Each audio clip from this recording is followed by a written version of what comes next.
ನೋಡೋಣ. ಕರ್ನಾಟಕ ಆಳಂದದಲ್ಲಿ ಮತಕಳ್ಳತನ ಮಾಡಲಾಗಿದೆ ಅಂತ ರಾಹುಲ್ ಗಾಂಧಿ ಸ್ಫೋಟಕ ಆರೋಪವನ್ನು ಮಾಡಿದ್ದಾರೆ. 6018 ಮತದಾರರ ಹೆಸರನ್ನ ಡಿಲೀಟ್ ಮಾಡುವುದಕ್ಕೆ ಪ್ರಯತ್ನಿಸಲಾಗಿದೆ. 2023ರ ಚುನಾವಣೆಯಲ್ಲಿ ಹೆಸರನ್ನ ತೆಗೆದುಹಾಕುವುದಕ್ಕೆ ಪ್ರಯತ್ನ ನಡೆಸಿದೆ. ಕಾಂಗ್ರೆಸ್ ಮತಗಳನ್ನೇ ಟಾರ್ಗೆಟ್ ಮಾಡಲಾಗಿದೆ ಅಂತ ಆರೋಪ ಮಾಡಿದ್ದಾರೆ. ಬೇರೆ ರಾಜ್ಯಗಳ ಫೋನ್ ನಂಬರ್ ಬಳಸಿ ಮತಗಳನ್ನ ಡಿಲೀಟ್ ಮಾಡೋದಕ್ಕೆ ಪ್ರಯತ್ನಿಸಿದ್ದಾರೆ. ಸೂರ್ಯಕಾಂತ್ ಎಂಬುವರ ಹೆಸರನ್ನ ಬಳಸಿ 14 ನಿಮಿಷದಲ್ಲಿ 12 ವೋಟ್ ಅನ್ನ ಡಿಲೀಟ್ ಮಾಡಲಾಗಿದೆ ಅಂತ ರಾಹುಲ್ ದಾಖಲೆಯನ್ನ ರಿಲೀಸ್ ಮಾಡಿದ್ದಾರೆ. ದಾಖಲೆ ಇಲ್ಲದೆ ನಾನು ಯಾವ ಆರೋಪವನ್ನು ಕೂಡ ಮಾಡ್ತಾ ಇಲ್ಲ ಅಂತ ರಾಹುಲ್ ಗಾಂಧಿ ಆಕ್ರೋಶ ಹೊರಹಾಕಿದ್ದಾರೆ. ಕರ್ನಾಟಕದ ಸಿಐಡಿ ಅಧಿಕಾರಿಗಳು ಚುನಾವಣಾ ಆಯೋಗಕ್ಕೆ 18 ತಿಂಗಳಲ್ಲಿ 18 ಬಾರಿ ಪತ್ರವನ್ನ ಬರೆದಿದ್ದಾರೆ. ಆದರೆ ಚುನಾವಣಾ ಆಯೋಗ ಉತ್ತರಿಸಿಲ್ಲ ಅಂತಾನೂ ಹೇಳಿದ್ದಾರೆ. ರಾಹುಲ್ ಗಾಂಧಿ ಆರೋಪದ ಬಗ್ಗೆ ಸಚಿವ ಪ್ರಿಯಾಂಕ್ ಖರ್ಗೆ ಪ್ರತಿಕ್ರಿಯೆಯನ್ನ ಕೊಟ್ಟಿದ್ದಾರೆ. ರಾಹುಲ್ ಗಾಂಧಿ ಆರೋಪದಂತೆ ಇದು ಬಿಜೆಪಿಯವರದ್ದೇ ಕೆಲಸ. ಇದ್ರ ಬಗ್ಗೆ ನನ್ನ ಬಳಿ ಅಧಿಕೃತ ದಾಖಲೆ ಇದೆ. ಸಮಯ ಬಂದಾಗ ನಿಮ್ಮ ಮುಂದೆ ಇಡ್ತೀನಿ ಅಂತ ಹೇಳಿದ್ದಾರೆ. ಮತಗಳಿಂದಲೇ ಮೋದಿ ಗೆಲ್ಲಿಸುತ್ತಿದ್ದಾರೆ ಅನ್ಸುತ್ತೆ ಅಂತ ಬೆಂಗಳೂರಿನಲ್ಲಿ ಸಚಿವ ಸಂತೋಷ್ ಲಾಡ್ ಹೇಳಿದ್ದಾರೆ. ಇತ್ತೀಚಿನ ಚುನಾವಣೆಗಳಲ್ಲಿ ಮತಗಳು ಸಾಮಾನ್ಯ ಆಗಿ ಹೋಗಿದೆ. ಒಡಿಶಾ ಚುನಾವಣೆಯಲ್ಲಿ ಮತಗಳು ಆರೋಪ ಇದೆ. ಬಿಹಾರದಲ್ಲಿ 3 ಲಕ್ಷ ಮನೆಗಳಿಗೆ 0 ನಂಬರ್ ಅನ್ನ ಕೊಟ್ಟಿದ್ದಾರೆ ಅಂತಾನೂ ಹೇಳಿದ್ದಾರೆ. ದೇಶದ ಎಲ್ಲಾ ಭಾಗದಲ್ಲೂ ಮತಗಳು ಡಿಲೀಟ್ ಆಗಿವೆ ಅಂತ ವಿಧಾನಸೌಧದಲ್ಲಿ ಸಚಿವ ರಾಮಲಿಂಗಾರೆಡ್ಡಿ ಆರೋಪ ಮಾಡಿದ್ದಾರೆ.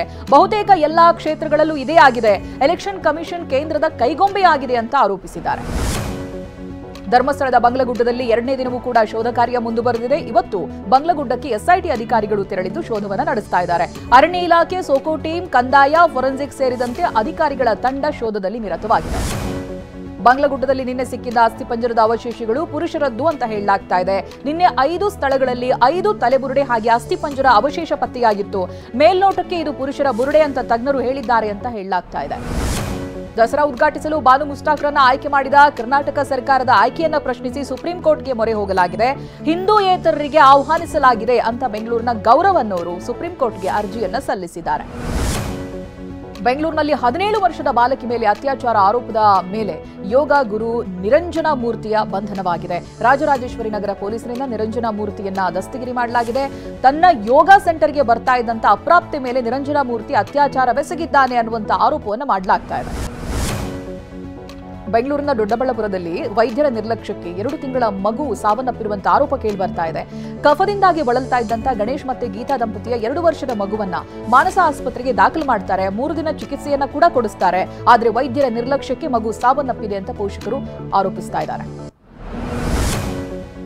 ಮೈಸೂರಿನ ಗರ್ಲ್ಸ್ ಪಿಜಿಯಲ್ಲಿ ಆಕಸ್ಮಿಕ ಬೆಂಕಿ ಅವಘಡ ಸಂಭವಿಸಿದೆ. ಅಗ್ರಹಾರದ 101 ಗಣಪತಿ ದೇಗುಲದ ಬಳಿ ಇರುವ ಪೇಯಿಂಗ್ ಗೆಸ್ಟ್ನ ಟವರ್ ಜನರೇಟರ್ ರೂಮ್ನಲ್ಲಿ ಬೆಂಕಿ ಕಾಣಿಸಿಕೊಂಡಿದೆ. ತತ್ಕ್ಷಣ ಬೆಂಕಿ ನಂದಿಸಿದ ಅಗ್ನಿಶಾಮಕ ದಳ ಸಿಬ್ಬಂದಿ ಹೆಚ್ಚಿನ ಅನಾಹುತವನ್ನು ತಪ್ಪಿಸಿದ್ದಾರೆ. ಮೇಘಸ್ಫೋಟದಿಂದಾಗಿ ಉತ್ತರಾಖಂಡದ ನಂದಾನಗರ ಜನರು ಕಂಗಾಲಾಗಿ ಹೋಗಿದ್ದಾರೆ. ಕುಂತ್ರಿ ಲಂಗಾಫಲಿ ಪ್ರದೇಶದಲ್ಲಿ ಭಾರೀ ಭೂಕುಸಿತ ಕೂಡ ಉಂಟಾಗಿದೆ. ಇದರಿಂದಾಗಿ ಮನೆಗಳಿಗೆ ತೆರಳುವುದಕ್ಕೂ ಕೂಡ ಕಷ್ಟಪಡುವಂತಾಗಿದೆ. ಮನೆ ಕಳೆದುಕೊಂಡವರ ಸ್ಥಿತಿ ಶೋಚನೀಯವಾಗಿದೆ.